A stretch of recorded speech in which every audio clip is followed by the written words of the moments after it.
Are you able to hear me? Yes, sir. We can Yes. hear you. Yes, sir. Yes, sir. Yes. You're good, okay. Yeah, so just want to, somebody is, asking now. Okay, it's fine, good, okay. Well, so this is one of the famous quote, if you're trying to learn over the internet, definitely tomorrow's skill is needed for today's. One of the favorite quote.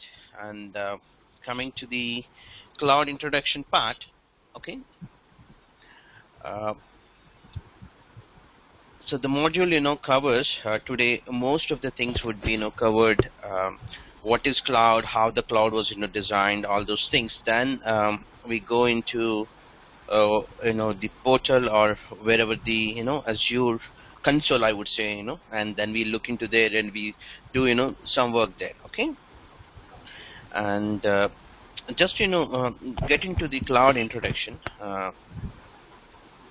you know Basically, what are the uses of the cloud computing? If you look at this slide, okay, you have maybe you're already in already using some kind of cloud already in your day-to-day life or in your IT. Okay, so example, maybe you're watching a YouTube link. It could be a mix of lot of cloud computings or the cloud computers. Okay, similarly, yeah. Similarly, if you're listening some music, if some server goes down, definitely other server try to stream you for that music. Similarly, this is not started today. Actually, it is from a decades. If you take it in mainframes, which is connects to from a different terminals to one a big computer. Okay, this is there from 70s and 80s. Okay, it's not new, but now the technology is getting into very hot, and a lot of changes happening in cloud computing. Okay, so we'll just look into it. What are the benefits of going into the cloud? Basically, you can if you look at the cost, initially you don't need to invest anything. Pay as you go. Say example, you want to host one server. You don't need to buy a server. Simply go into the cloud console and host one server. Simple as that. Okay, similarly, coming to the performance, for example, you want to increase your speed, or for the delivering for a project. For example, some new project team came to your to you asking you to we wanted these kind of servers. So to acquire that, you have to raise a PO, and then get the people approved, and then join. So somebody is joined, yeah. So it's like it takes a lot of process to get into that approvals, and after 1 month or 2 months vendor may supply that required hardware. Till that time cost, we are paying it, but you're not going to use. Moreover, the project team is getting delayed to get that hardware, right? So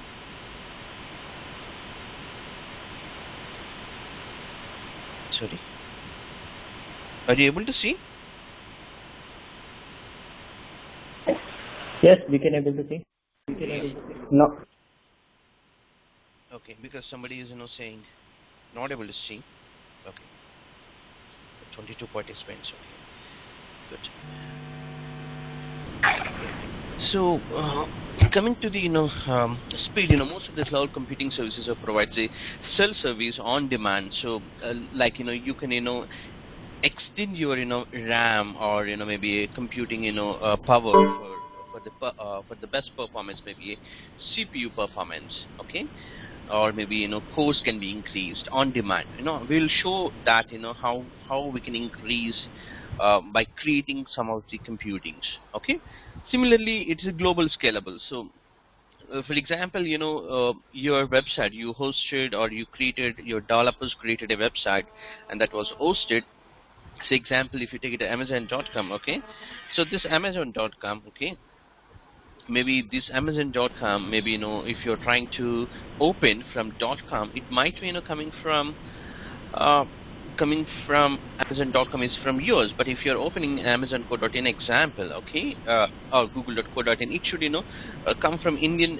If you're an Indian user or from Indian ISP, it should come from Indian web server. In that way, it should be scaled. Okay, those are things comes into the cloud for the better performance can be managed. Similarly, the bandwidth, all those things. Coming to the productivity, you can start from the data centers a lot of routing, stacking things from the hardware setup, and you can do the patching. All those things are fully automated when you go for the cloud. Again, there are different responsibilities comes to the cloud. I'll talk on the next slides. Okay, the performance would be highly increased because of because cloud computing, most of them are already in a kind of cluster kind of environment where they work as a fabric. It I mean, you don't see that from the front end, but in the back end most of the servers are collaborated for to give you a better performance, and it is more reliable. Okay, and let's look into the what are the types of cloud services. Say from here on this slide, the actual cloud introduction comes. Okay, from here to for the next few slides till till this slide, I would say at least till this slide. Okay, um, till this slide you may not capture everything, but once you go this slide, okay, most of the guys who joined they knows me, and the method of deliverable completely different when compared with others. So this is the types of cloud. Say if you read this, okay, I mean this slide once more covered, but it's better to read it here. Okay, what happens is in this cloud services, okay, service means like you are trying to get a virtual machine, or you're trying to get a SQL server. Okay, you're trying to get a SQL sorry, the IAS website example. Okay, in that case, okay, that's called defined as a service. These services are into different methods altogether.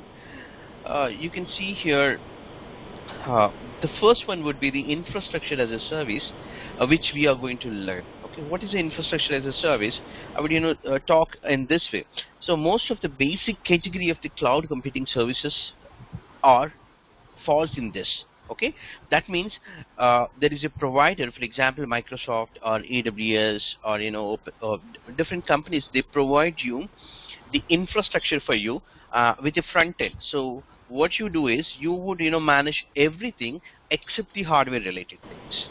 Okay, so example if a some hardware gone, okay, you don't need to you don't need to worry about that RAM related information. Okay, uh, we will talk this by skipping this slide now right away.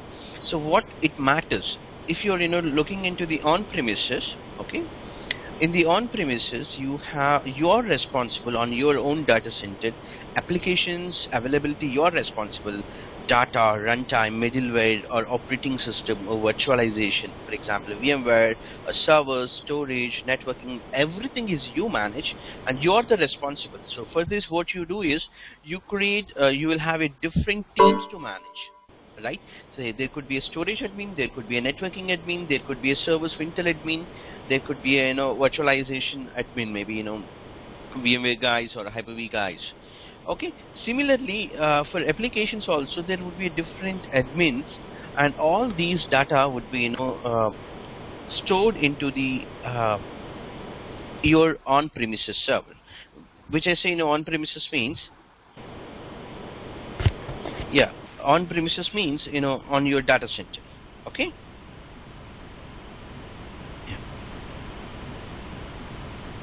so that means if you have here for example this is your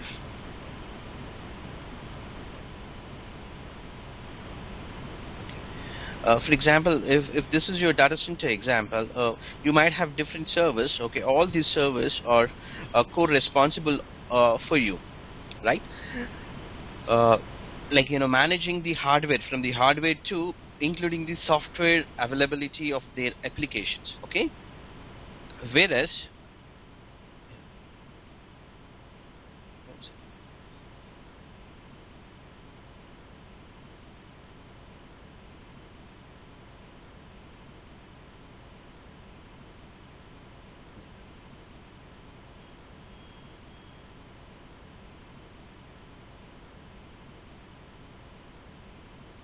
yeah.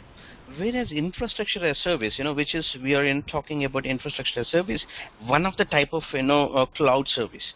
So what exactly your companies would offer? Say example, these services provided by different companies. Okay, we'll look into what are those companies. Okay, in the future slides, but what exactly infrastructure as a service or IaaS?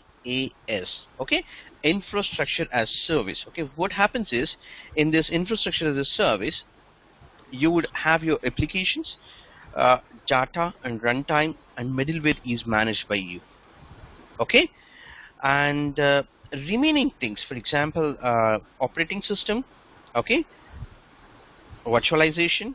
Okay, somebody is popping up. Badri is trying to take my mouse control. I don't know why. Okay, so operating system, virtualization, server, storage, networking is completely managed by your provider. So example, uh, you want Windows Server. Okay, that server is managed by uh, your infrastructure provider. Okay, when the virtualization. So you no need to maintain at these levels. Okay, that's called infrastructure as a service. If you are the uh, developers, okay, or maybe you're the system admin or you're managing some kind of tool as an administrator.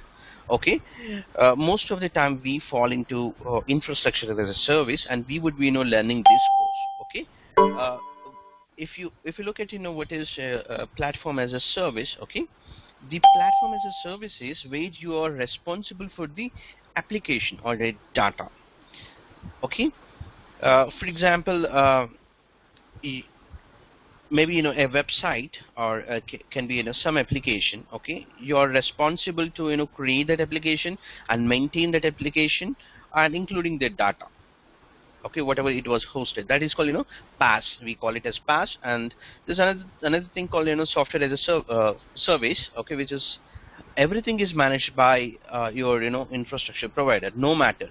So here, for example, in the SaaS, say operating system required some patches. Okay, in that case, the patches are delivered from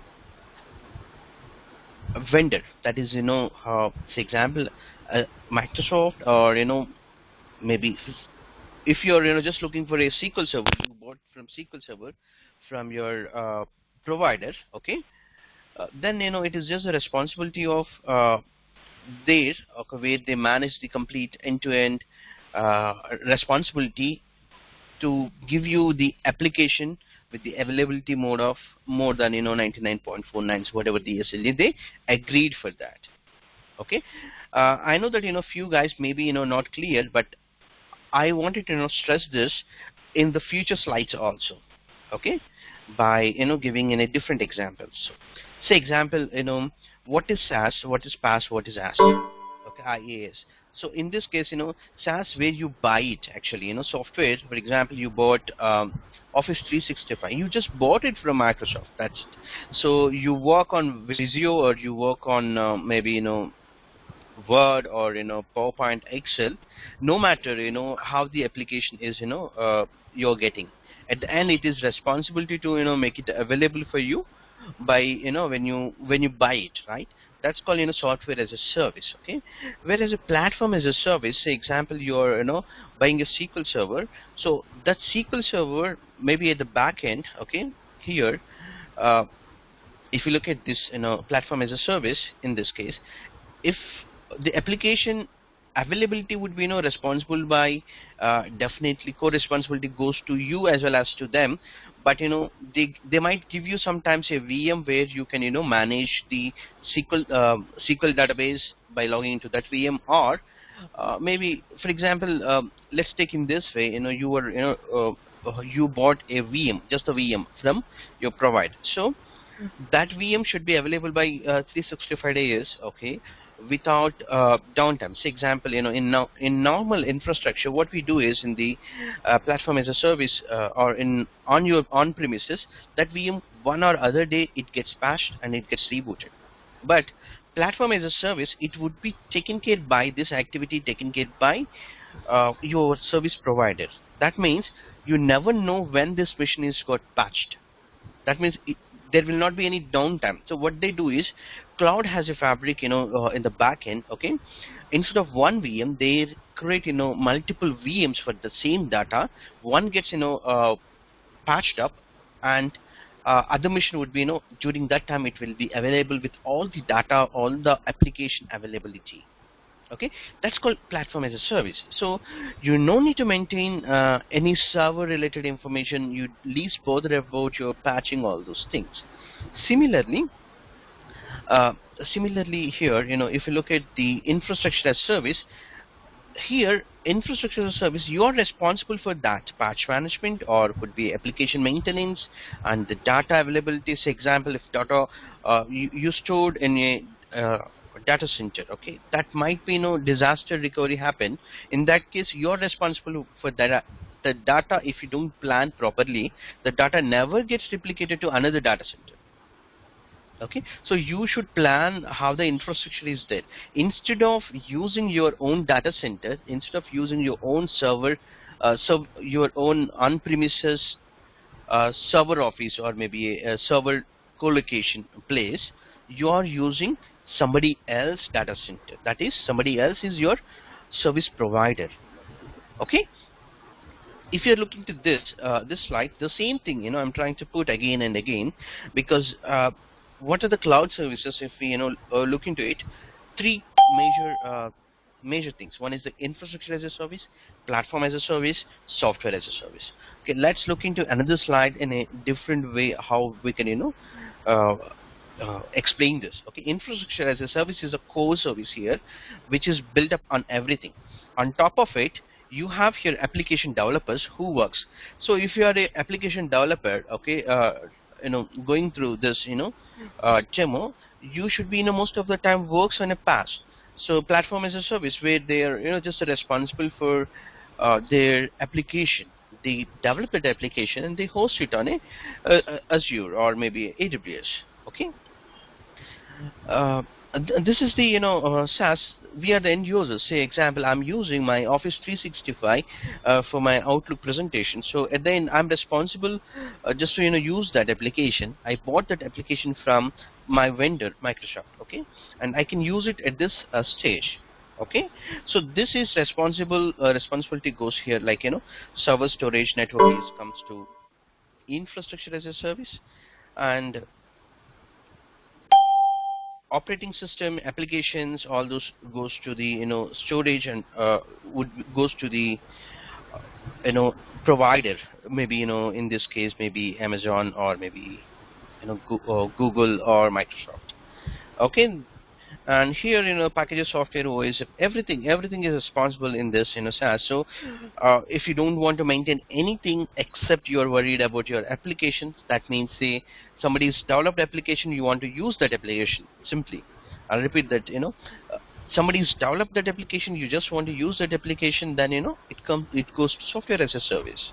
Okay, so you don't need to worry about anything. You don't need it in the software as a service as an end user. In this slide, if you look at here, as the end user, you don't need to do anything except the just to worry about the application, how to use.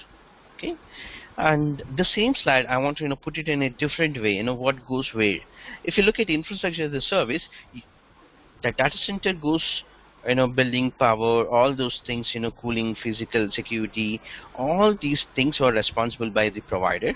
Okay, networking also would be provided by the provide provider gives the responsibility for networking, all those things, but it is your responsibility to how to set it up, or how to how to communicate with other service. Okay, that's where this infrastructure as a services comes into the picture.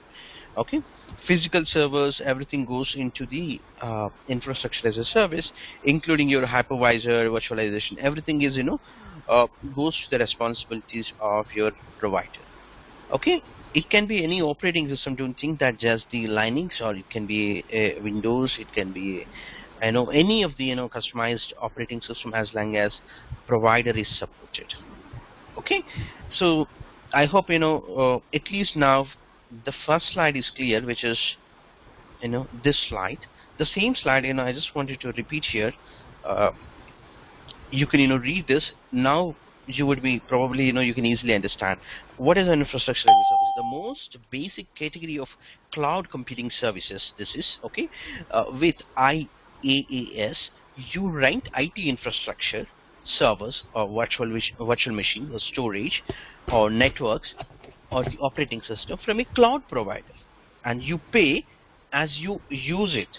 So example, I started my VM, okay, and I use for 1 hour, so I would be billed for only 1 hour. After that, I shut down that my machine, so I will not be billed for that. Maybe you will be billed for storage. So example, that storage also, whatever the storage you used, actually maybe you used, including the OS and the data, maybe a 15 GB. So that 15 GB only charged as a storing the data, not for the CPU, not for the RAM, not for anything. Okay, just that storage. Okay, similarly, platform as a service. Okay, platform as a service refers to cloud computing services that supply an on-demand environment for developing, testing, delivering, and managing software applications. Okay, so this PaaS is designed to make it easier for developers to quickly create web or mobile applications without worrying about how they're setting up their infrastructure or servers or storage or network or databases. Okay, that's called PaaS. And now software as a service, it is for you as an end user. Now if you look at this method for delivering the applications, can be any of the application or the internet for on demand, and typically a subscription basis. Say example, my Office 365 is, I'm subscribed for a month example, so the 1 month would be charged, and that goes under a software as a service, right? Cloud providers host, manage, and they are responsible for end-to-end applications availability. Okay, and now the same thing again, I want to put it in this slide. Okay, on premises, I mean this slide tells you the pros and cons, or the risks, kind of thing. Okay, I try to put it here. So if it is on premises, the flexibility is very high, so that you can change anything, or because it is in your data center. Okay, you will have full control, and the management is simplicity. You can manage the way you want it. There's no vendor locking. Say example, it's your server, so if you want to replace, you want to upgrade, it's all is in your hand. Okay, but whereas infrastructure as a service, flexibility is medium. Okay, and say example, if you're moving to one server to other server, it is flexible, but you cannot change what is that hardware example. So that kind of flexibility you may not have. Okay, controlling, say example, you don't have a full control, because infrastructure is maintained by somebody else. Similarly, the vendor locking is medium case. If you don't want this vendor or that vendor, you can change it within that server. Say example, server configuration or network configuration, all those things can be done at the medium level. Okay, simplicity also medium. Okay, and we are going to learn actually IaaS. So what is PaaS? PaaS, platform as a service. This has very flexibility is very low, because if you look at here, platform as a service, developers, what they need, just they can get it. So example, they need Visual Studio, Visual Studio works for them. That's it, nothing more or nothing less than that. Okay, so you will not have maximum flexibility, okay, on a server. And similarly, the control is very low, and simplicity is high. vendor locking is very high because you don't control anything on the hardware or on the software side. And whereas this very low the flexibility because you are at the end of the end user and you just need that application to available for you in a working mode, right? So flexibility is very low and control is very low. Management is very high. At the hand, extremely, it is locked by vendor. You cannot change the versions, all those things because it is vendor lock. Okay. Now, actual introduction. If you look at, I'm sure that maybe these slides, I have not covered the module overview, but these things maybe little bit you might have missed out. But if you look at, it might be you may be very clear from this infrastructure as a service, platform as a service, software as a service side. Okay, I would be covering a few of these slides here and there to make you perfect. What I'm trying to talk. Okay. Similarly, what are the characters of cloud? If somebody asks you, it is on demand. Say example, you want 10 machines, okay, at once. You can simply build 10 machines. You want 10 websites, it can be built 10 machines, okay, or 10 websites, or maybe you want that machine to get a full load. Yeah, you can do that. Okay. Similarly, you have a very broad network access. Resource pooling can be done rapidly. It can extend at any scale. Okay, you can measure the services. Okay, now we talked about the service of cloud. What are the cloud services? We know it, but if you look at the next slide, types of the clouds. Okay, we have not talked about the types of cloud. This is one more introduction of the clouds. Okay, you do have a public cloud, you do have a private cloud, you do have a hybrid cloud. Okay, I'll talk about what is a public cloud. Okay, if you're connecting from over internet to somebody's provider's a cloud service, that can be any of these, maybe infrastructure as a service or platform as a service or software as a service. That means it can be in a public cloud. That means what happens is, if you look at here, these infrastructure as a service, you're not only the one person who's sitting in this in infrastructure as a service and utilizing that. There could be many vendors. Okay, sorry, this is. There could be many other people like you, hosting on their service. Okay, we'll talk on this public cloud. At this point of time, you can remember you have three different types of clouds. One is public, other one is private. That means you own your own data center or something like that, and you can create your own private cloud there. Okay, sometimes people will have a hybrid. Say example, some applications sits into the public cloud, but some of them would sit on your own data center or in your own private cloud. So that's the combination of that. Most of the people nowadays because not all the applications nobody ready to go and put it into the cloud application or in a cloud data center or in a public cloud, I would say. Okay, instead they go and put some things on your on premises or can be a private cloud, and then both can be communicated with each other. Okay, so public clouds are owned by, operated by third-party cloud service providers, and they deliver their computing resources. They give you for a rent on the same on the same server. It can be many people can be using, but at the end data is isolated completely and the services are completely isolated.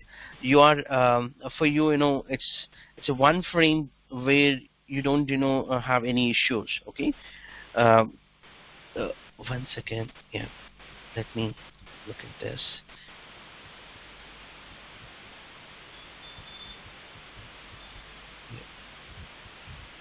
Okay, so this is in the public cloud. Okay, whereas a private cloud, okay, refers to the it's a single business. So that means nobody uses on that servers as somebody else cannot be co-located. Okay, in that case it's called as a private cloud. Okay, there is another type also. Say example, you may be thinking that since a public cloud, I'm putting my company data on somebody's data center, right?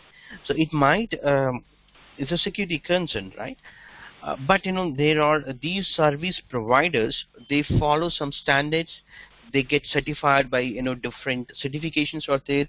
Where, for example, if you want to enter into the data center, uh, you know who is allowed to access the physical security, logical, and firewall level security at the software side. All those things are measured in a different certifications. If you get that certification, it can be trusted, and third party auditors would be testing all those things. So data is not there's no chance of thefting, or maybe shared with another person when you are hosting your information in a public. Okay, that's why still few governments are concerned, but they wanted to use as a public cloud. So what they have done is they requested the service providers to why don't they host a government cloud. So the providers come up with a for example, US government. For US government, they have their own US government cloud services by AWS, or from maybe Google, or maybe from Microsoft. So they can blindly go there and put it so that only government services, or government uh, maybe units or organizations, okay, can only collocate their information within their data center, something like that. They set it up, okay. But at the end, the front end is saying, okay. So if you look at here, public private hybrid clouds. A public cloud is an infrastructure, platform, or application service that a cloud service provider delivers for access consumption by the public people. Say example, um, as we all are the public, we can create our own office, instead of you buy your own physical servers and setting up the servers, installing all those things. You can simply set it up on a cloud. I'm going to show that, okay. Similarly, the private cloud, but for this, it is managed by you, for you. It's a dedicated data center, okay. So this is one other, uh, you know, uses, okay, why we have to use these, either private or public or hybrid cloud, okay. Most of these, points are, related to our or infrastructure as a service, or platform as a service, or software as a service. Because if you look at it is dynamic. One of the key of the cloud computing is on demand provisioning. Say example, your project team, or your developer teams comes up and says that I need just 10 machines for maybe a 10 days or a month's time. Okay, you can simply spin up those machines. Or then if they ask for a SQL server, you can spin up only SQL service as a software as a service for them, and just give them the access for that SQL server. Okay. Similarly, you have self-service. A user can whatever he wants, he can do it on the cloud, or you can as an admin, you can even uh, grant the permissions for them. Okay. So it's based on IP, architecture. Say everything is connected over the IP. Okay. It's a self-service model. It's largely scale up or scale down. Say example, you have a sales team, and they reported that they are coming up with the offer where 80% of huge discounts on stock because of this GST example. So that for sure by this month end, the service will get into a load. So example, now think about your SSC results, or maybe intermediate results. All of the people try to hit it at once, the service. So in that case, that definitely there is a need of scale up your resources. Say today, if you have you're running in a cluster of 5 servers, you might need on that day maybe a 50 servers. You can't buy 50 servers and just for one day purpose. That's where on premises fails, and that's where cloud gets into success. So you can scale up on demand. Say example, if a processor once the people are trying to hit that website, and the process load goes for a minute of 5 minutes example, in a given example 5 minutes, the CPU percentage goes to 30 percentage or 40 percentage. That's what you set as a scale up, as a requirement. Okay, so you set it as if the processor time goes to 40 percentage, you spin another 5 servers. That means you no need to do anything, automatically 5 more cloned servers as it is. Okay, it comes with automatically on demand. Okay, because there is a demand of CPU. That means you need a requirement for another 5 virtual servers. Okay, for other 5 servers, it spins up. Then it will monitor if that 40% is going down or not. Okay, if it is not going down, it will spin up another 5. Okay, if it reaches to maybe a 50%, it will spin up another maybe 50 servers or something like that. Okay, and when the percentage of CPU goes after the results completed, all those things, if it goes down, or maybe a flash sale was there, okay, if it's going down to CPU performance to 20, whatever the servers are there, that wiped up automatically. Don't worry about your data is already stored in a one place. So for you as a front end, single VM, but in the back end there's on demand that pressure, that load was taken care by cloud services on demand. Okay, so that's why you call it as elasticity, or scale up, scale down, we call it. And multi-tenant, definitely this is you can, for example, you own your own company, and your users says that I have my client who is sitting in US, wants to access this specific server for some time. So you have the multi-tenant capability where you can grant that user, maybe if he is XYZ company, that XYZ company user also can access your cloud resources for a certain time. The time can be defined by you, your own time. Okay, so it's a multi-tenant basically. Okay, you have the resources, infrastructure on premises or remote can be also clubbed with them, and can be data can be synced with different terminology. I would talk for example site to site VPN. We all know these days the VPN connectivity between one office to another office would be connected with the VPN connection. Similarly, you have from the Azure site-to-site VPN, and there's a new method called express route, very similar to your leased lines. Okay, now we'll talk on those in the actual course. But this is just to give you introduction to remember 3 things. One is, this entire slides are just to remember 3 things. One is the cloud services, which are infrastructure as service, platform as service, software as service. Just to explain all these slides. After that, there are 3 types of cloud deployments. One is public, private, hybrid. That's it.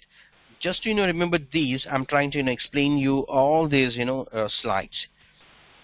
Okay, and automation can be done. For example, you wanted to install some software on all those VMs, or a specific setting should be there on all those VMs, can be done.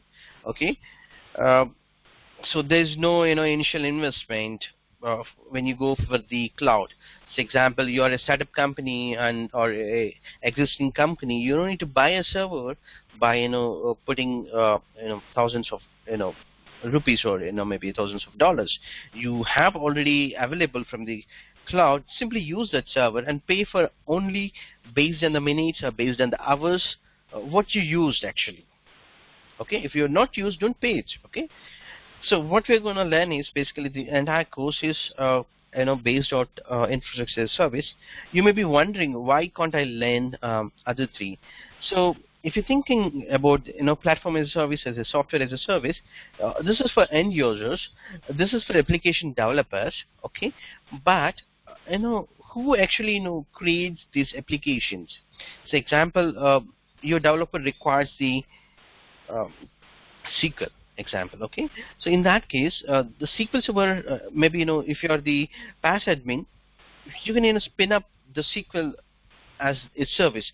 But if you are the infrastructure as an admin, by default, you will have the knowledge of PaaS, you will have the knowledge of SaaS also, because you are the highest level of administration knows to you. If you look at this, um, at this stage, you are, if you look at software as a service, as a platform as a service, here you are also responsible for your applications, your data, your runtime, middleware, everything. That means, logically, if you're landing the infrastructure as a service, you know, platform as a service as well as software as a service also knows to you by default automatically. That's why we are concentrating on infrastructure as a service. Okay. Now, okay, we talked about types of the clouds. That's good. We know now public, private, hybrid. But who are providing all these services? So you have Amazon, okay, uh, and definitely for every provider they are unique, right? So let's see what is their strong points and how they are uh, coming up with their or how they are offering these services to you. Okay, so in this case, Amazon is the as on date, this is the number one services for the cloud providers, okay, which covers the market of 80% almost. Okay, and the remaining market was shared by other vendors. Okay, and there are definitely, if you look at the pricing side, uh, they calculate based on hours, not on seconds or not on minutes. Okay, say example, you used for 10 minutes, they still charge for 1 hour. Okay, if you used 1 hour 2 minutes, they charge for 2 hours. Okay, and this was there from very long. Okay, almost 11 years. Okay, the next one would be the infrastructure as I mean the IaaS providers. Definitely Microsoft.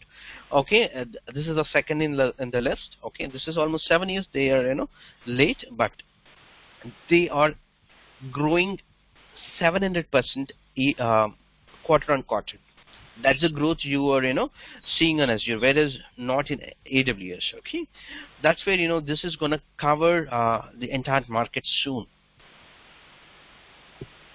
Okay, and next one would be the Google. Okay, which is very less. The Google is currently have the market.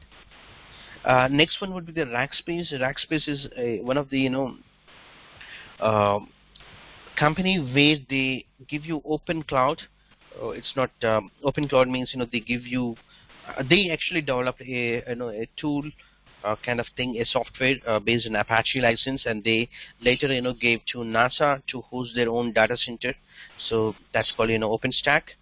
So if you're a Linux admin, the entire software was designed on Linux URI. But if you look at uh, the console, okay, console wise, that's the web console basically.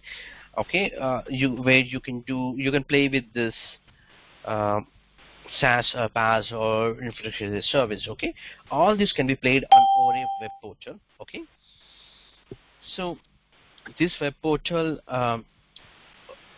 very rich in terms of Microsoft Azure. It's easy to use, easy to a grand look, a rich look actually, whereas the Amazon comes into the second place for the rich look side.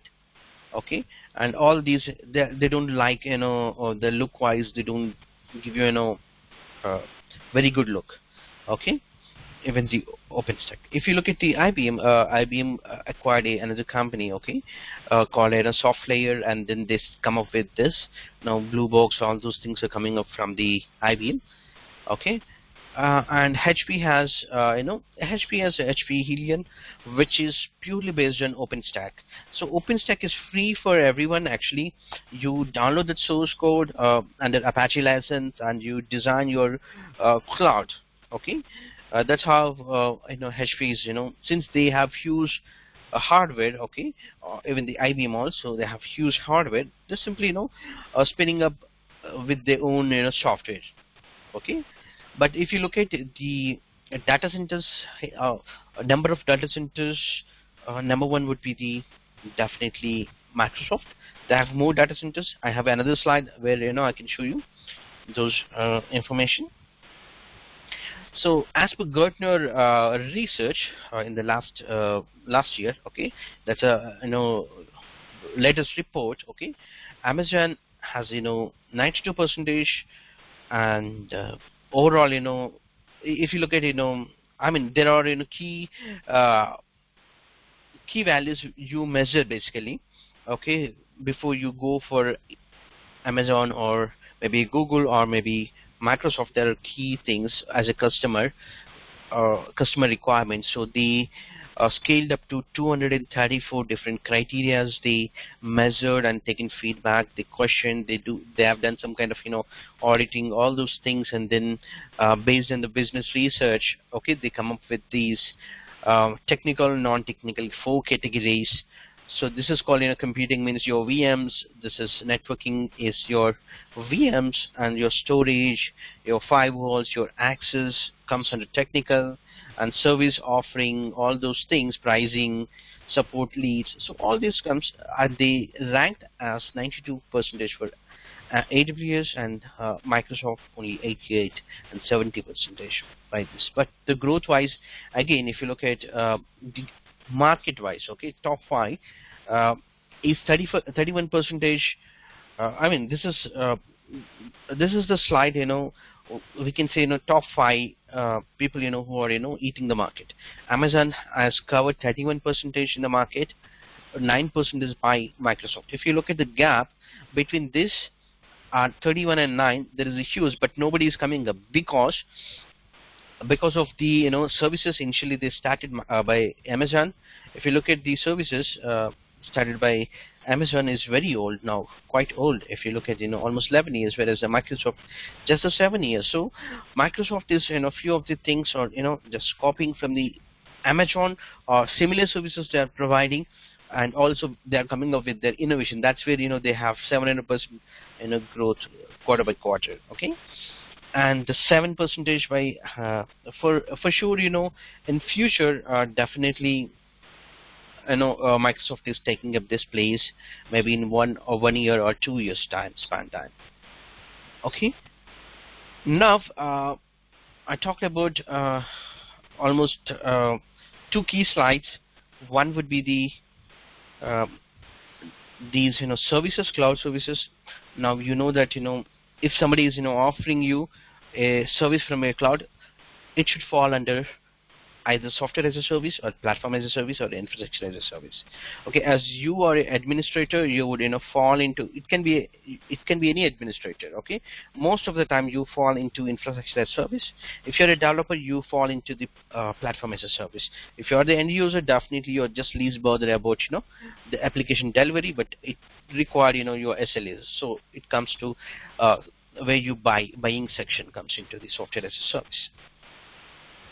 Okay, and other one would be the cloud types. So public, private, hybrid. Okay, these are the core slides which I wanted to cover with this almost 15 or 20 slides. Out of that the 2 key slides which I wanted to talk. And now it's a demo time, but before going to the demo, okay, wanted to cover a few things. Microsoft come up with a few exams. Okay, one is the 70532 and 533, 534. These are the exam codes. Okay, if you're interested in the exam codes, okay, we are going to learn 70533 course, which is implementing Microsoft Azure infrastructure as a solution, and 34 for architecting side. So the base would be the 533. After that you can go for the 534, but most of the topics are the same, but it comes only for the designing and architecting side for the 534. If you're the developers, you should learn the 532. But even for the developers also, the first base would be 70533, which we are trying to learn. After this you would code this infrastructure as a service. Say example, you are going to create a on-demand website where it reaches the CPU percentage 80%. You need to spin up another VMs or put your load. Okay, in that case what happens is you should know the first infrastructure, then you code it on your Visual Studio. Yes, guys, you can create your VMs from your Visual Studio, which is a developers also can create their own VMs by writing a simple code. Maybe for a few users it would be or a few listeners it would be something interesting or surprising, but yes, developer can do many things. As I said earlier, everything is code based now. It doesn't mean that you should know the coding, but it's good to have little bit experience on the coding. Okay, these are the code skills measured in the exam. Okay, maybe this is at this point of time, it's like Chinese for you, like talking Azure app services, or maybe if I say virtual machines, maybe a little bit you can understand, but not the Azure Resource Manager. Storage may be a little bit a keyword for you. Active Directory, you know it already, but Azure Active Directory, if I say it's a Chinese language for you, definitely you can't understand. But we are going to learn all these, which are key for the exam point of view, and the key key for your real time experience. Okay, same things. Okay. mm. So I'll open up first. Okay, maybe you can have, if you have any questions, okay, we can talk for some time and then we can jump into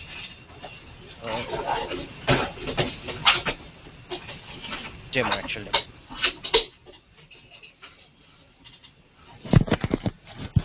Anybody wants to share the question?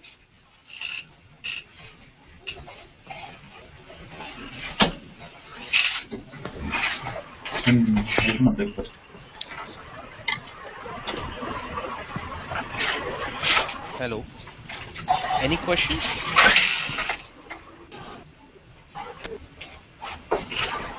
Okay.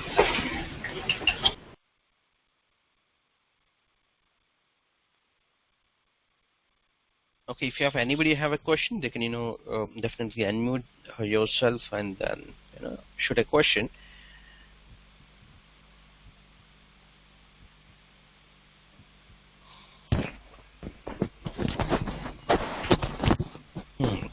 Are you able to hear me?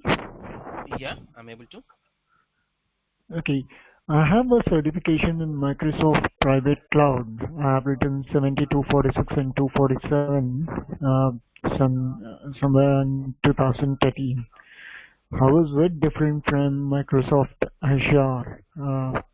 Actually, my previous certification is in inactive status now because I have to recertify after 2 years probably. So how is 246, 247 different from 533, whatever you have shown before? I think 247 is configuring defining private cloud, right? Yes, it's for private cloud. Okay. This is, if I'm correct, it's an old certification altogether. But the Microsoft, they come up with the new certifications now.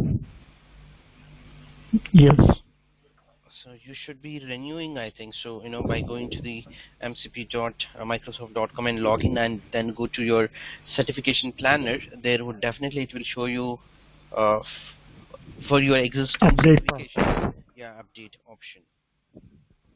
Okay. So other than that, what is the key difference between private cloud and Azure? Now you are speaking about Azure, which is a private cloud. Uh, so how is that different? How these both are different? We're talking about the public cloud, okay, not the private cloud. So Azure is a public cloud where everybody can set up their own VMs, or their own services can be set up there, or use their own services. Say example, uh, in the private cloud, maybe it's limited to your infrastructure only most of the time, or a dedicated infrastructure for you. Here, maybe you wanted to collaborate. Say example, Salesforce application, or maybe a Workday application. It's readily available in the public cloud, and you as an organization you can buy it and or store those credentials in your infrastructure service or platform as a service. and you assign for your users, so users no need to enter any username or password. Simply they can open that URL, and they can they get logged in automatically, and they can work on it.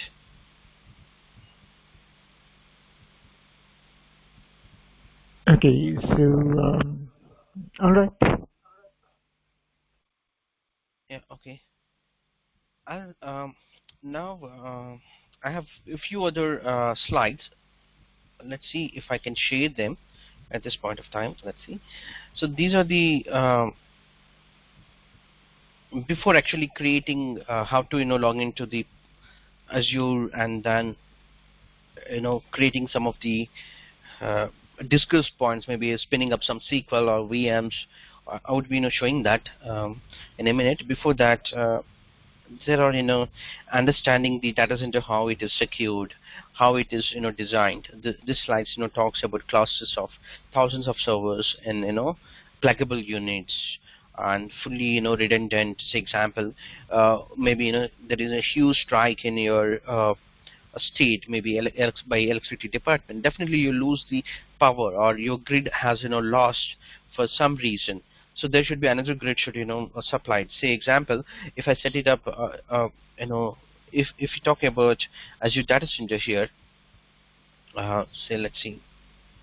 Say example, these are the data centers. Say example, in South India, okay, Microsoft has Chennai has a data center.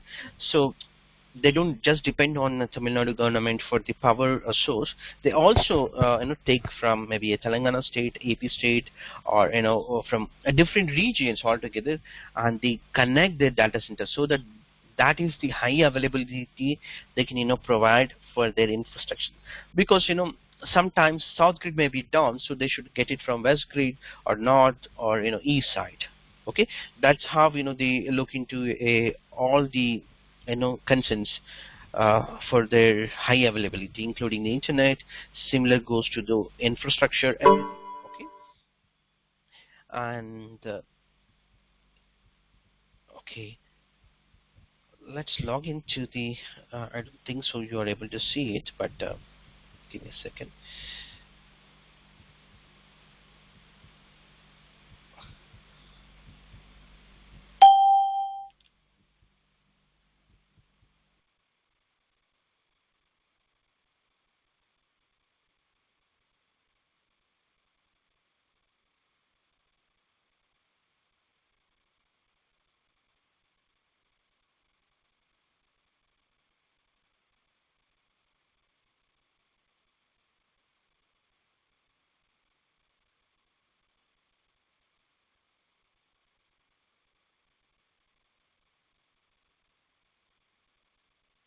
Are you guys able to see my Chrome?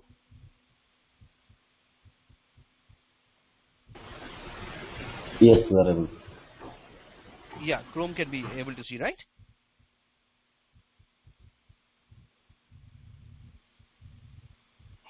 So No, if you we are just not able Google, to see sorry. Chrome window.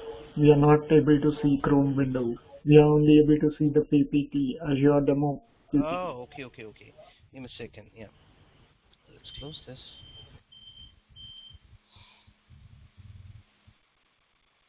Oh,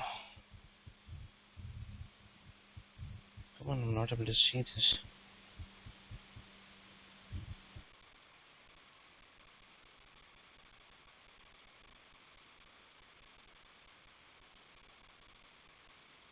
Let me know once you're able to see the Chrome. Uh,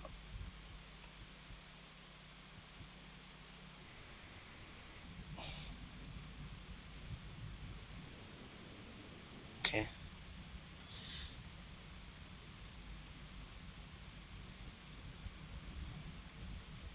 I think now you should be able to see.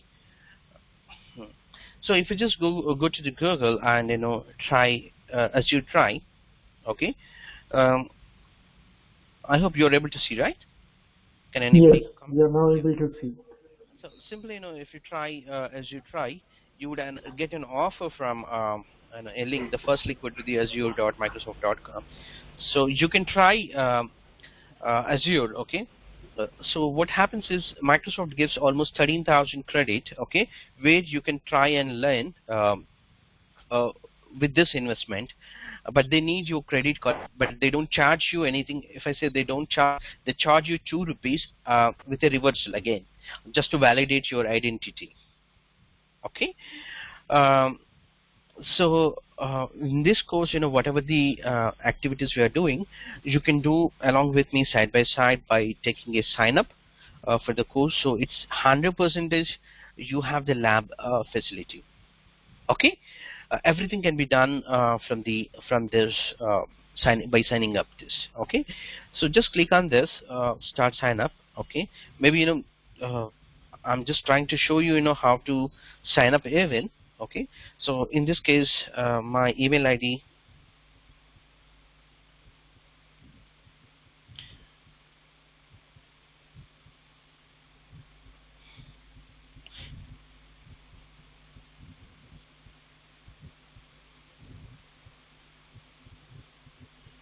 to sign up. Oh, it's wrong. I forgot the password. Let's save. So when you try to do this, it will ask you to validate few things like this, just to prove you whether you are the person or not. I would be stop sharing, and I'm trying to enter my credit card details, definitely.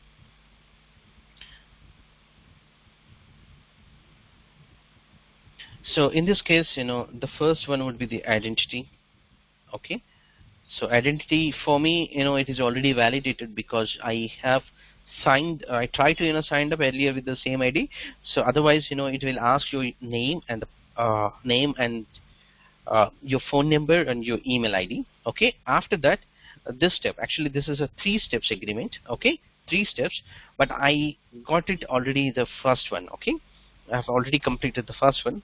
This is where you enter your credit card details, all those things, and then you click on next, and then it goes to the agreement. Okay.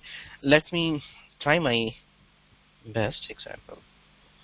So this is showing, so I can't definitely. Give me a second, I'll just stop it. So are you able to see my screen now? Definitely no. Yes. No. No. I'm just trying to enter my card details. uh,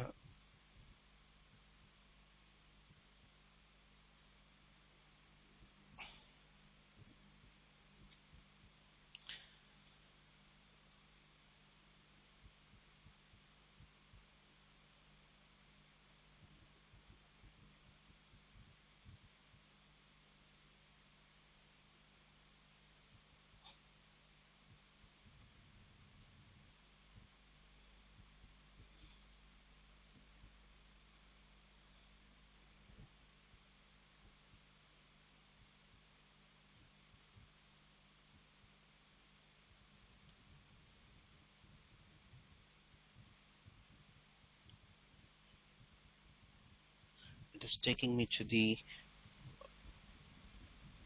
bank portal.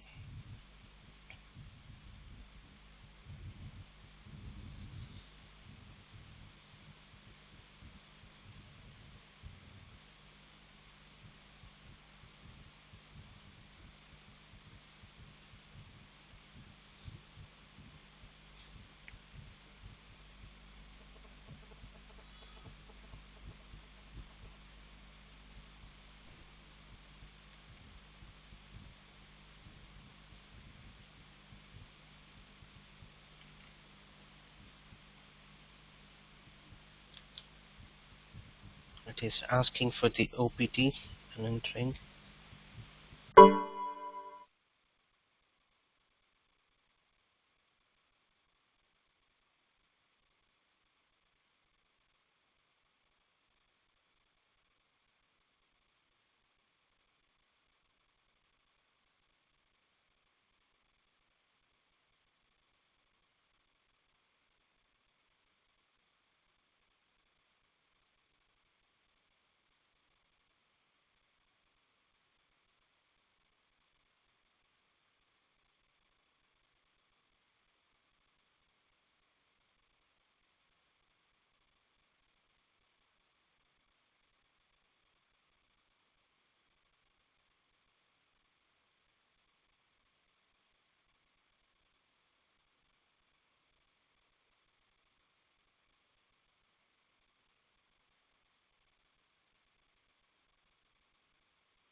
back to the Azure portal.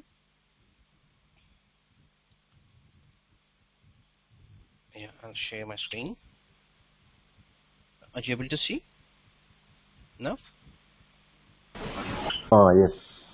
Yeah, so it's just completed my identification, as well as it charged for me. I got an SMS saying that ₹2 was charged, and that gets within 2 days revert back the ₹2 too. Okay, and I'm simply agreeing. I'll say sign up. Now this is going to be my console for my uh, s- for my these slides. Basically infrastructure as a service, or it can be a software as a service. For them this is going to be a slide actually. For these guys, okay, basically for these three of them, if you want to manage anything from the cloud side, that is especially from the Azure side, this is the key slide. Okay, and you simply you logged in. I can simply go to the portal. Okay, you have actually two different websites, okay, or the portals. This is the portal. If you just log into portal.azure.com, okay, see. So this is a console where you manage everything. Okay, it's not exactly your olden days Microsoft Management Console or yesterday's console called user-centric console. It's a purely web-based console where you can manage everything from here.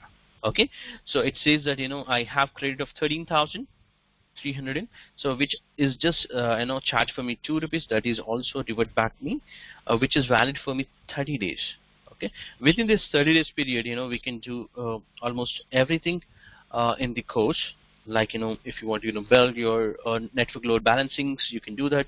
You can have your own firewalls, you can create your own VMs, everything your Active Directory we would be covering in the course. Like you have your own on-premises um, Active Directory server that to be synced with Azure Active Directory. There's a key difference between these two of them. And then nowadays most of these companies, your companies will validate your second level validation. Say example, all the time it will ask for your identity to be validated, like by texting your SMS to your phone, or by answering some phone call, entering a PIN. Okay, that's a second level in authentication. We call it as multi-factor authentication. That kind of practicals also we can do it, everything.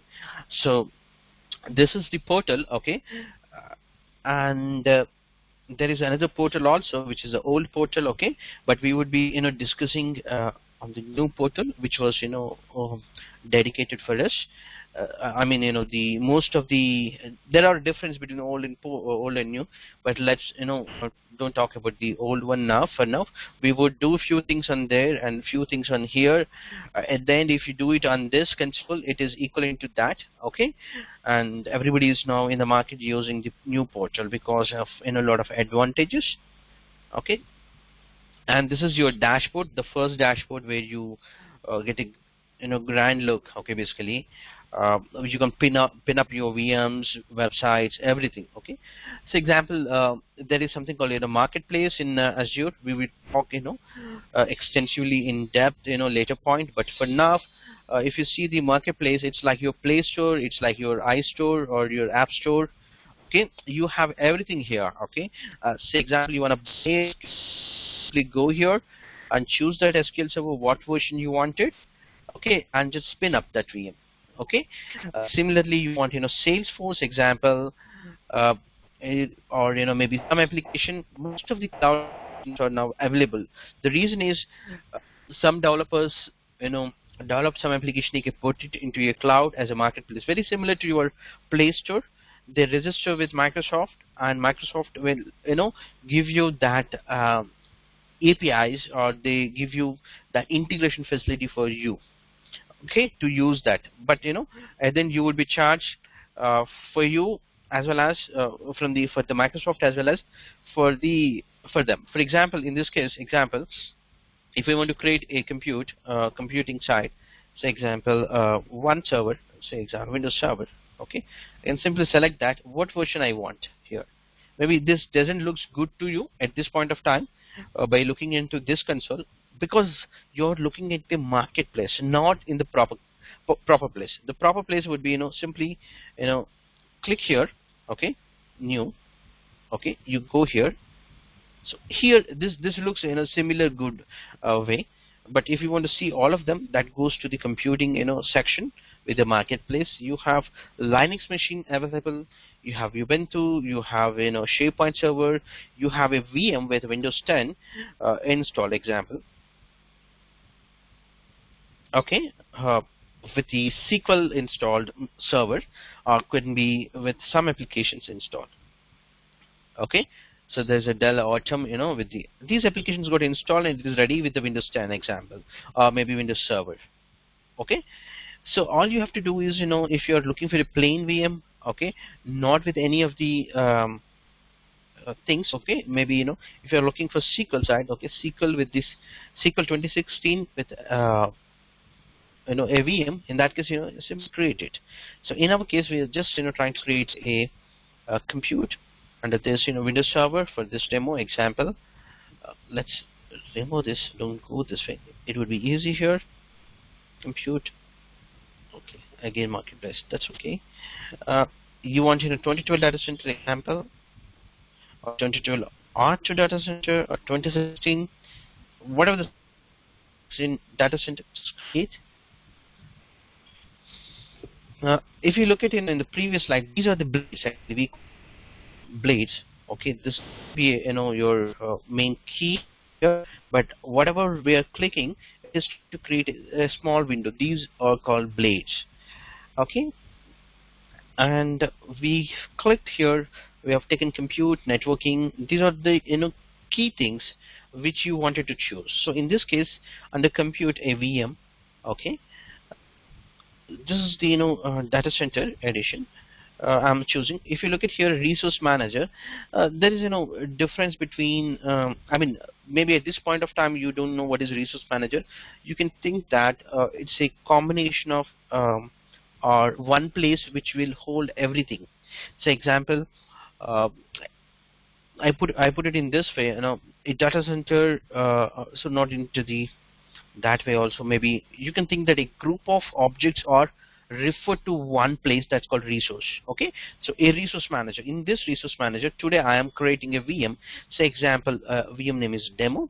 Okay, I'm going to use my high performance. Okay, we talk about in the future slides, in the actually these are the demo slides which I was talking. The course slides are different. Okay, so in the course slides I would be explaining each of these.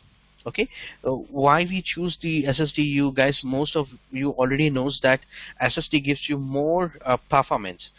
In cloud everything is IOPS, so input output read and write performance is increased if you choose SSD. Okay, so you can choose SSD. Say that I can choose as my username as class admin example. That's the administrator. If you try to choose example, I'm saying administrator. Okay, what will happen is it's throwing an error. So this is the username it's going to create for this computer name called demo. Okay, with the server of Windows 2016 data center. So I'm going to create a VM, a machine. I don't need to buy a machine now. Simply I'm spinning up here 2016, okay, server with the name of demo, okay, example, and with the name of username as administrator. It says that it's throwing an error. It says that, hey, you're gonna create a common username. Say example, this is a common username, anybody can guess. Okay, if something goes because we are putting in a public cloud, even though we put in the future slides we are going to create a firewall, all those things automatically it gets created for you. Okay, you don't need to worry, but still if somebody breaks that also, okay, it's a guessable username. If you give your name as example, this is the non-guessable name example. Okay, similarly I can give as username as Raja example. So in this case I'm just gonna create as a password some password. Okay, say example, so I'm just putting this password example. So or if I put password as weak password, it doesn't accept actually.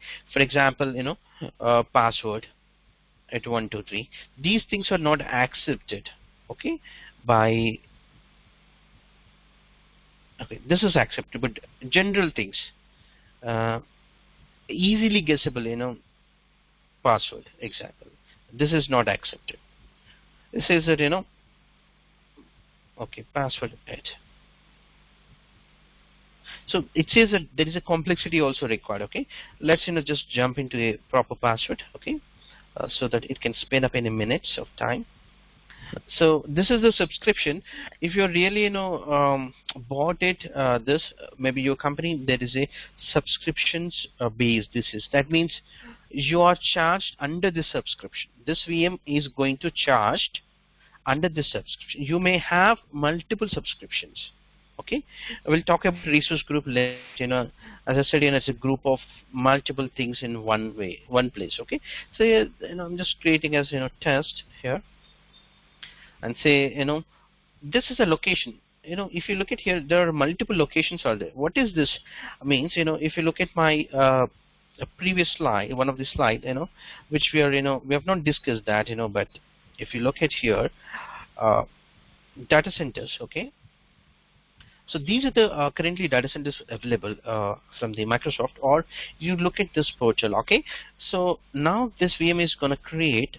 You want to create in India, you want to create or US, because if the people are using, most of the people are near to this Indian region. Okay, simply create here, so that the speed is more faster, and the charges also.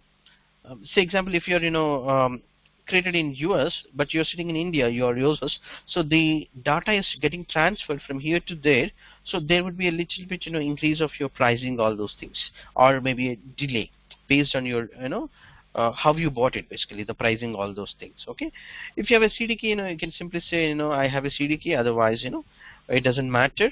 I mean, you own that, so that it will cost you less, 40% less, as it said. Okay, now the VM. Okay, what is the VM you want to choose?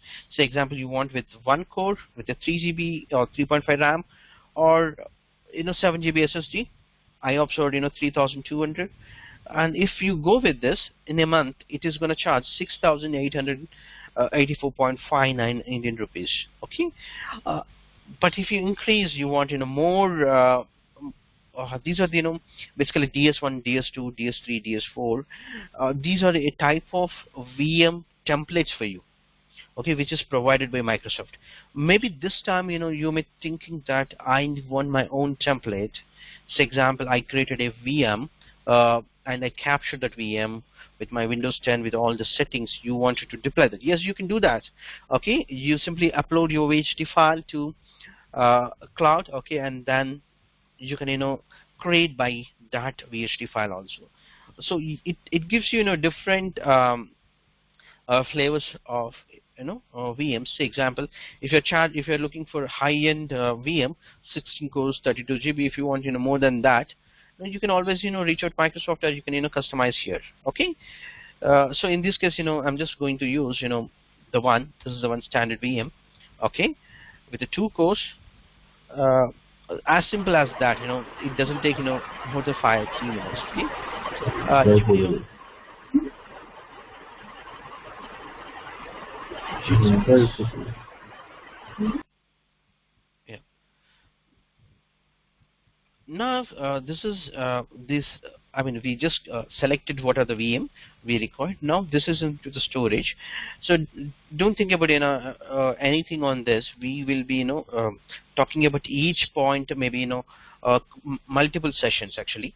But just to tell you, everything is stores under a storage account, which is lowercase always, and you can just give this name or a random name, or just click on next. It should take you.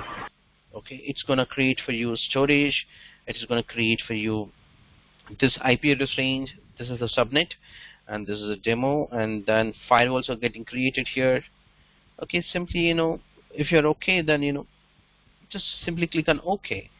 Okay, in this case I have the VM test VM, my subnet. I'm creating the subnet. So you should know a little bit of this knowledge, a little bit of networking and Windows.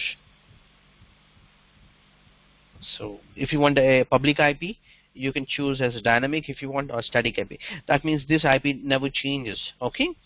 In our case, we just choose dynamic, so that it changes every time. The public IP, then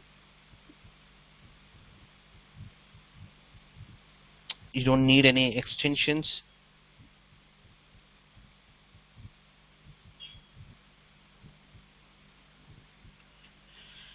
You don't need any availability sets.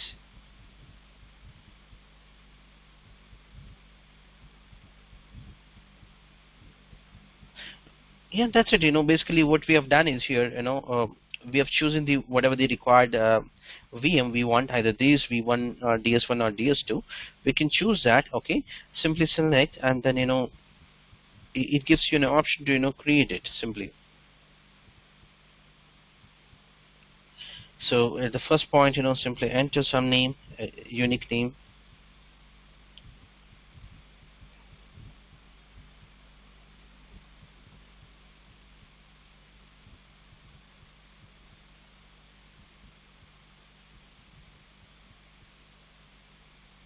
Okay, 1 second.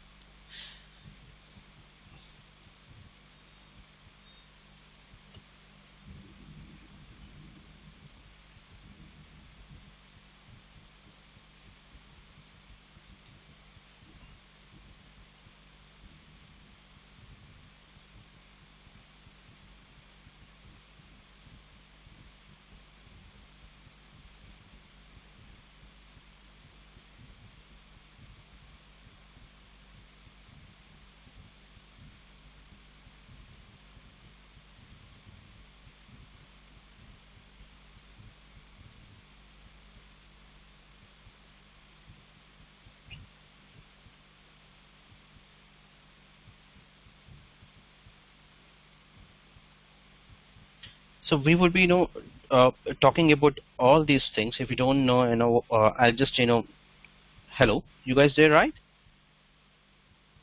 Yeah. So I'll be explaining here in one word.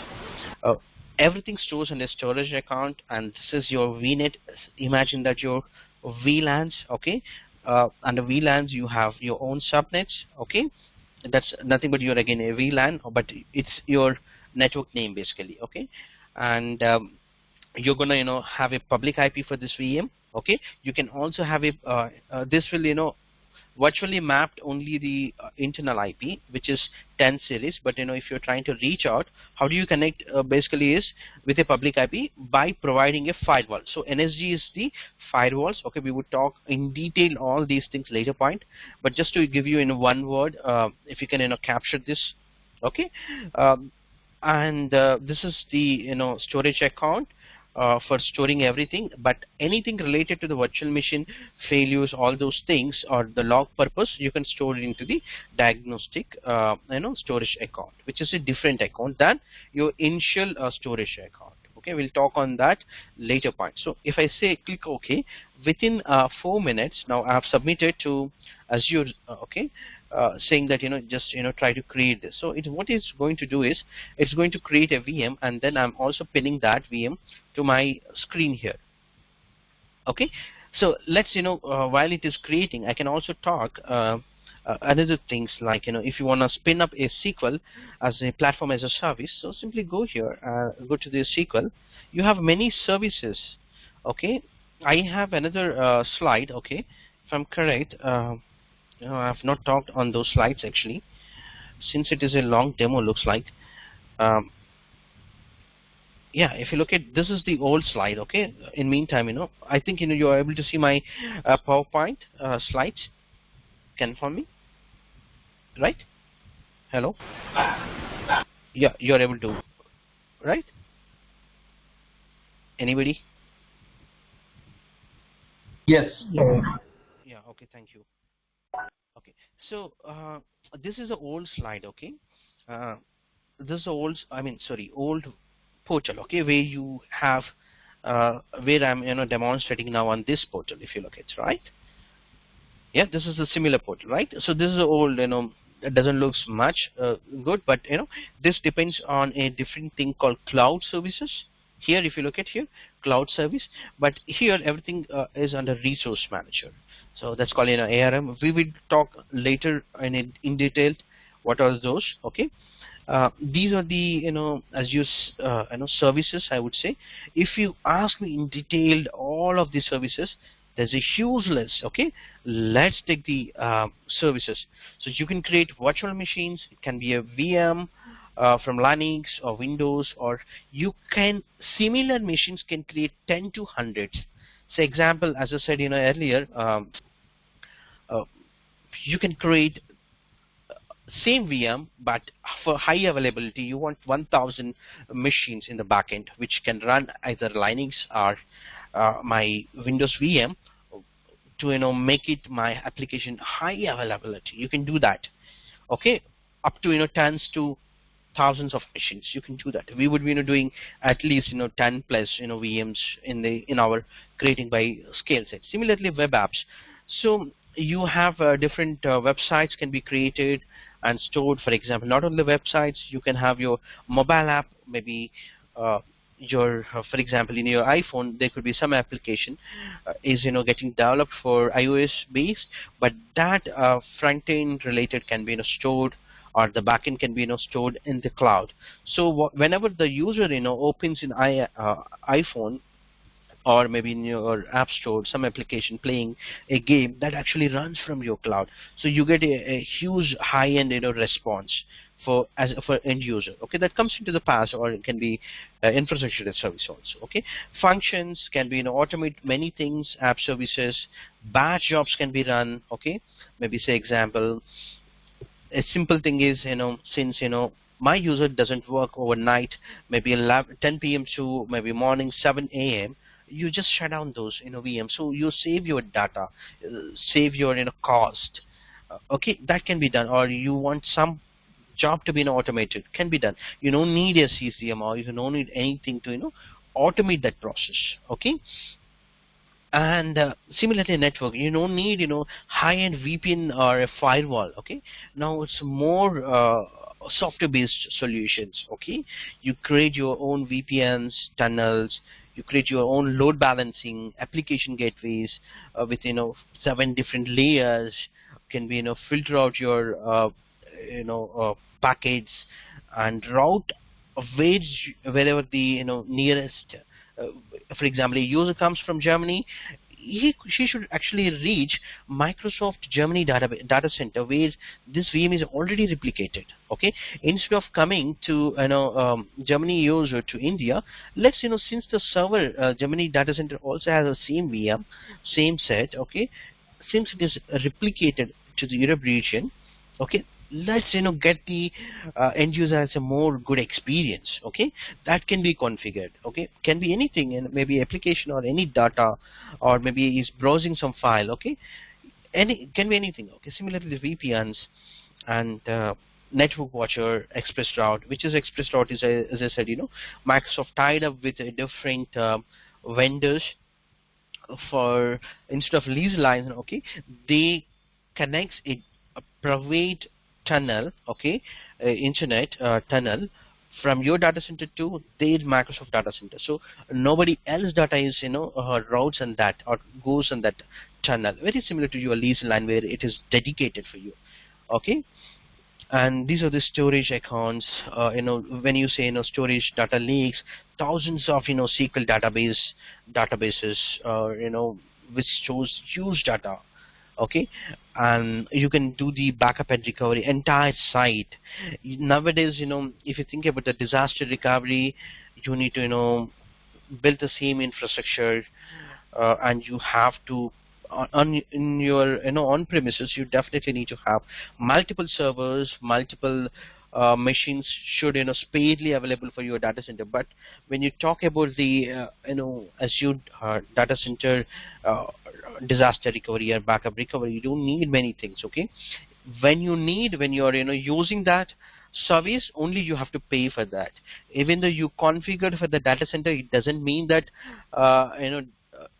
recovery purpose you configured your VMs, but it won't charge you unless you start that VM and tested your recovery, or switch to your recovery. Okay. Similarly, as I explained, mobile applications, all those things are normally developed here. Okay. uh, and container services. Okay. These are for example, you run some web application. For that, why you need a VM? Just go for a container that's a kind of Docker, where microcomputers, with a better performance, better stability, you create your own VMs instead of the VM. VM is a big, right, very big. On a VM, not only your application can be hosted many things. Instead of that, go for a minor microcontroller based, or micro, we call it as microchips, right? Big chip and micro. Similarly, microcomputers, or normal containers, where it runs the job in a dedicated, isolated way. Okay. It can be anything. Okay. Similarly, databases, you can go for any database, uh, and artificial intelligence, like Cortana or Bing search, all those things are available as a service from the Azure. Similarly, data analysis, HD insights are very similar to Hadoop. Okay. Machine learning. Okay. Many things, many services offered by Azure. Internet of Things, IoT. Nowadays, for example, a weather prediction can be done as a project. Okay. Or maybe if a user goes there, automatically he has to get something else to be triggered. Such things can be done out of the Internet of Things can be done. Similarly, enterprise integration, different logics, different SQL servers, different biz factory, BizTalk, or data factories can be integrated. Security is another key challenge. If you think about your data center, I've been telling that multiple VMs are in the backend, it is getting replicated. But how about data security? To secure, you can have your own private key, so that's called key wallet, where it encrypts the entire disk or the data which is dedicated for you. Okay. So that nobody else can be decrypt it, and this entire communication goes on port 443 and HTTPS. Okay. And developer tools have Visual Studio, team services, which is for your team to more collaborate, and Git is another third party providers. Similarly, monitoring. Now you guys knows about the SCOM, but there's a big brother for the SCOM now. No more SCOM. There is operations management console, or you can integrate more into the application insights. Okay. Or OMS. These things can be integrated and can be monitored. Okay. Similarly, these are the services. So it's an ocean, in fact. Okay. The ocean of services are there. Okay. Let's see if our job is completed. uh,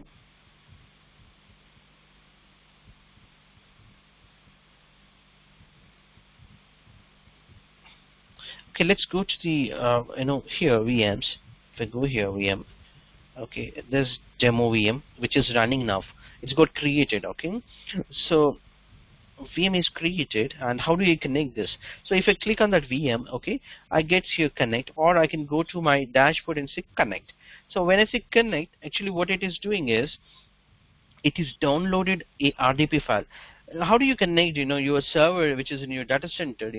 When you type it, definitely you know you connect with the RDP. Similar way. Okay.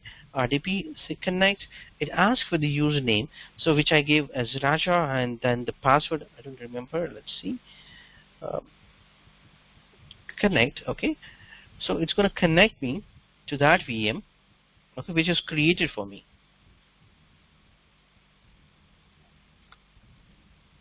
Okay. For the first time profile creation, yes. Don't think that VM is slow. Okay. uh, this has performance can be monitored from a different places if VM is slow. Okay. So this is now logged me, this is created for me a VM in a Microsoft data center. Okay. If I'm correct, I have chosen as yours data center. Okay. Okay, this is my VM. Okay. So I can install similar way, with the server manager, whatever I wanted. Say example, I want to install some IIS, I can do that because it's my own server, but it is located in US data center. If you see the normal, the speed and the resources how it is giving by Microsoft, let's see. Okay, still asking. Let's see. Close and reopen. Go to the Google.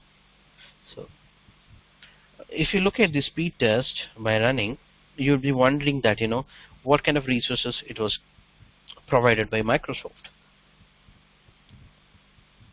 So if you look at, this is Microsoft IP, which is this. So this speed meter doesn't support the speed which you are getting. In fact, it goes to up to 1 Gbps of internet speed. So that kind of speed you have when it is provided to you. Okay.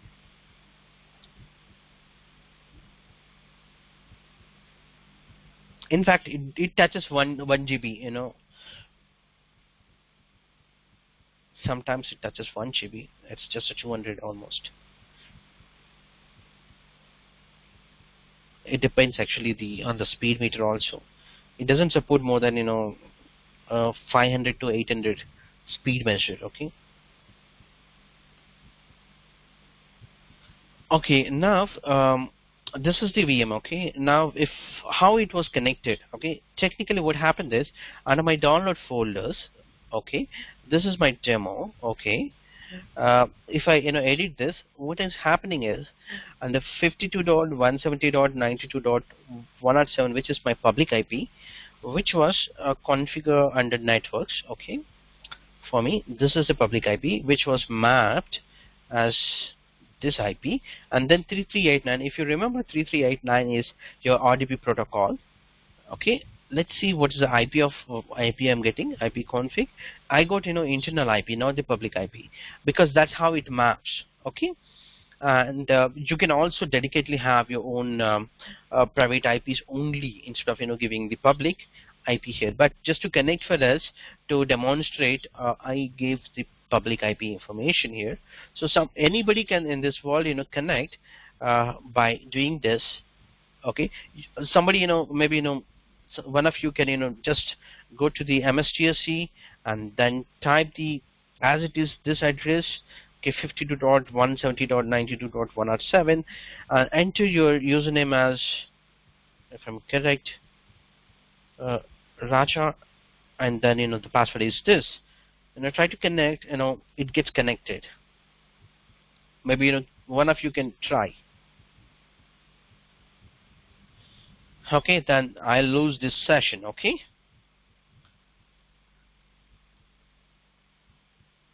So this is my Windows version 2016, whatever it was there. Okay. Apart from this, it's not just the VMs. If you think that the course is just to create the VM, no. Think in this direction. If you have multiple, now I would put it in this way: you have your own data center which is in your company, and you also have some servers to be hosted on public cloud. Okay, so how do you create those servers? Say example, VMs can be easy now, but how do you integrate with this server, and how do you access from here? Okay,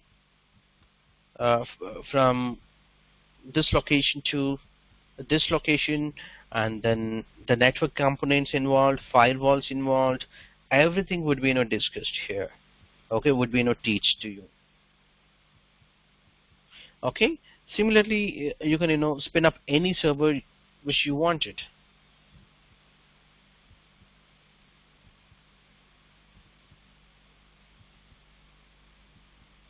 Got it?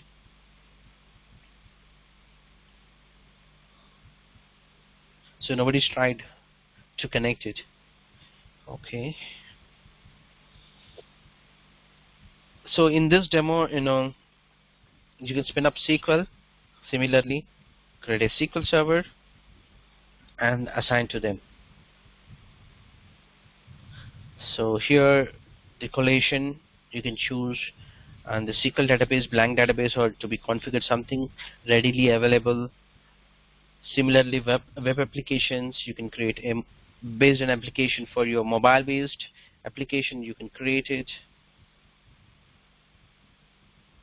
So example, mobile based application to be created, you can create here, and this can be integrated with these things. Okay, yeah, I would put it in that way.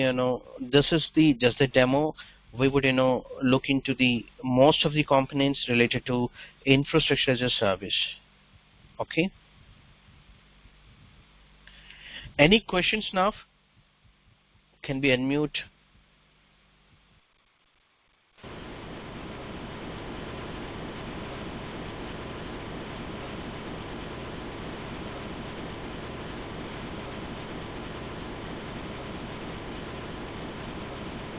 Yeah, I'll just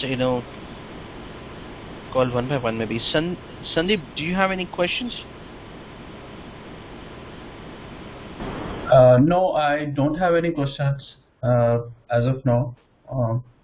But later time maybe I have questions. Yeah, you can always reach me on teachmeazure. That's my email ID. teachmeazure@gmail.com. Okay, I'll just put it here.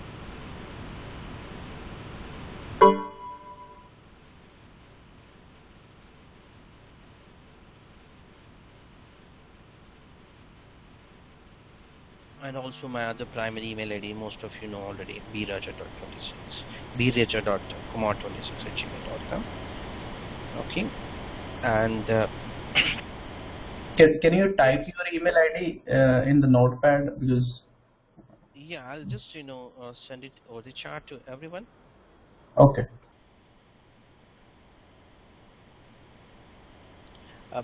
Prince, you have any questions?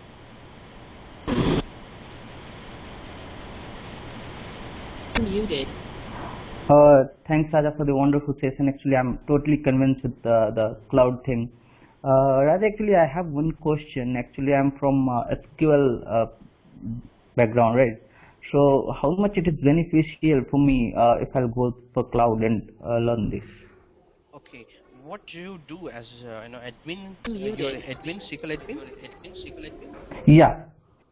Oh, okay. Definitely, nowadays everything is moving to the cloud. Okay. Let me mute you.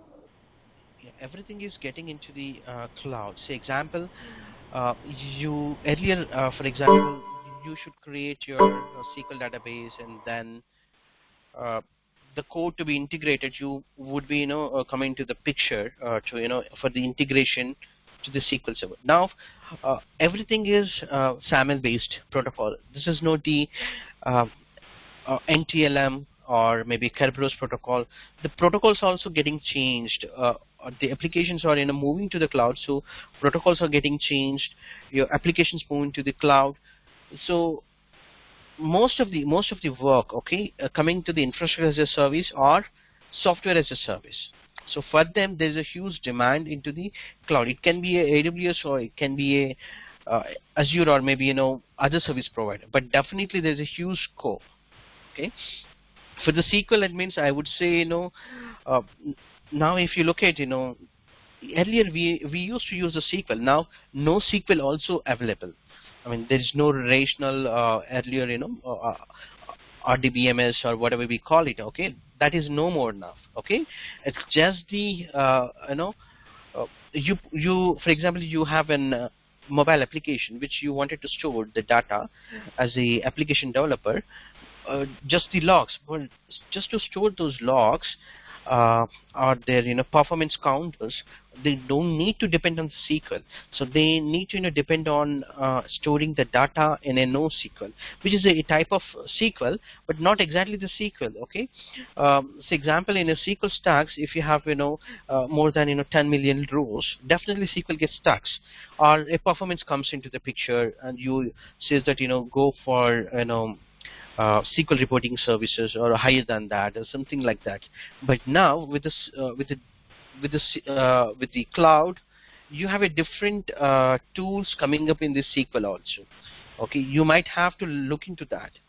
So I would recommend, not only just the SQL, anything, which is coming in the cloud, you try to, learn. That would definitely give you a value on your resume. Unmuted. Yeah, thanks. Thank you, Raj. Okay. And Raj, this training will help us because this is the same environment what is there in the production, is it? Yeah, we would simulate everything as the production.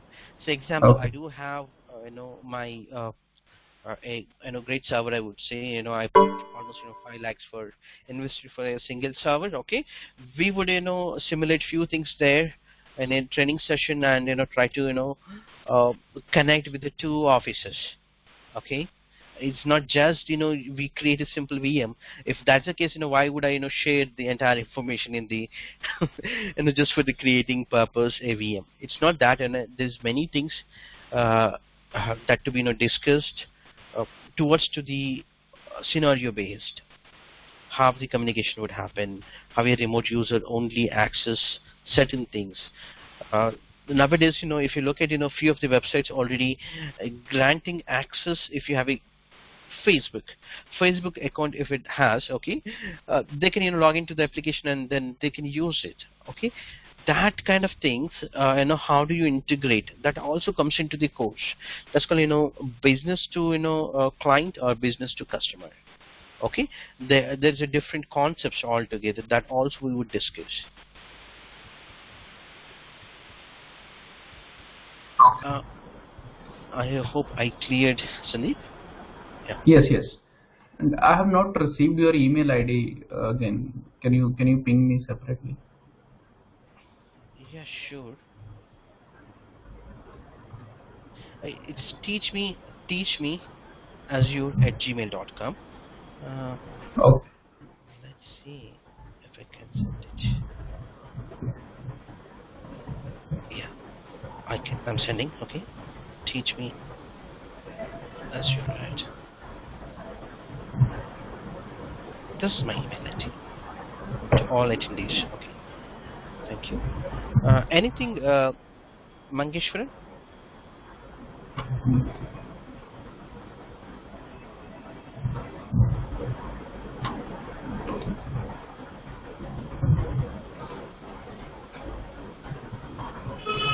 Anything, Guru Raj?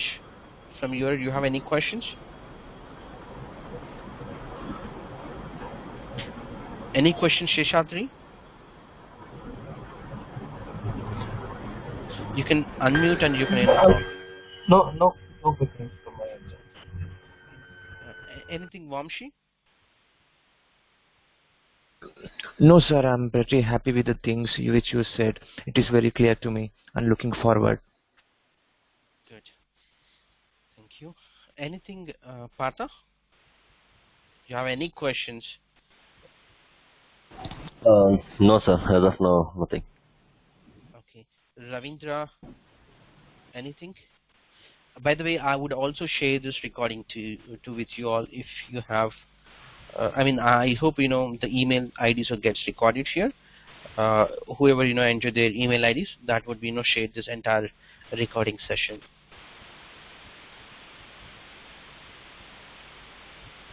Okay. Good, great. Okay. Thank you. Then thanks for your attendance. Soon we'll talk over the email. I'm planning to start actually the batch soon. I would communicate with you all. When is the batch going to start? Maybe this week or next week starting. Okay.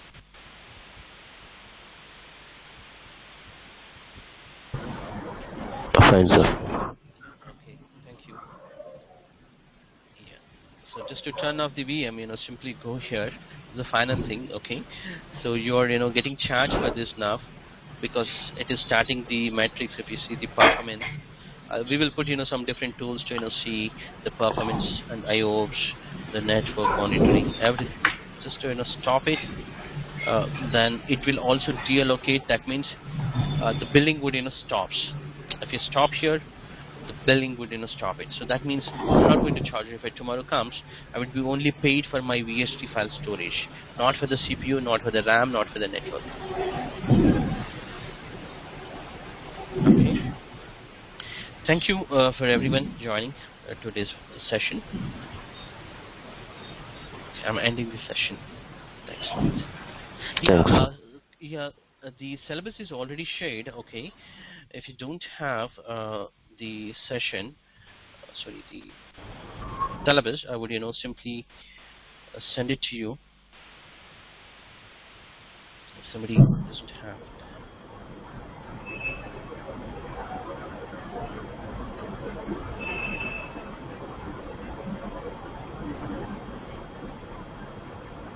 The entire course syllabus is shared here.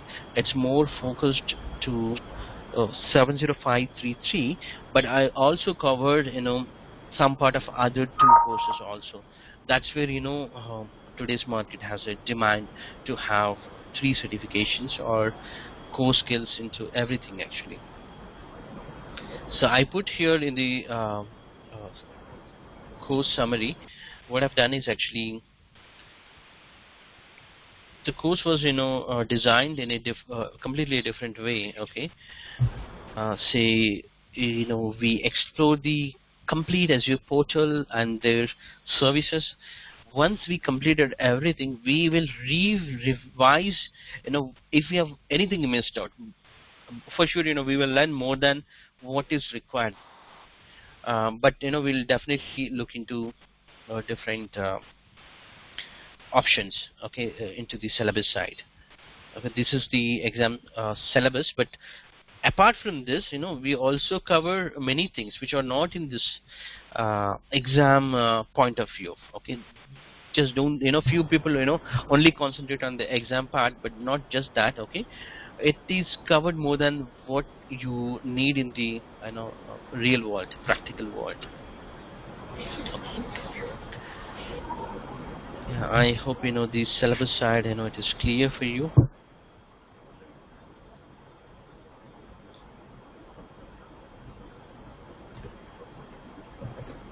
Yeah, thank you. Thanks for joining. You have a wonderful day. Speak to you soon. Thanks. Bye-bye. Thank you. Thank you. Hope nobody has any questions as I'm ending now. Thanks. Thank you, sir.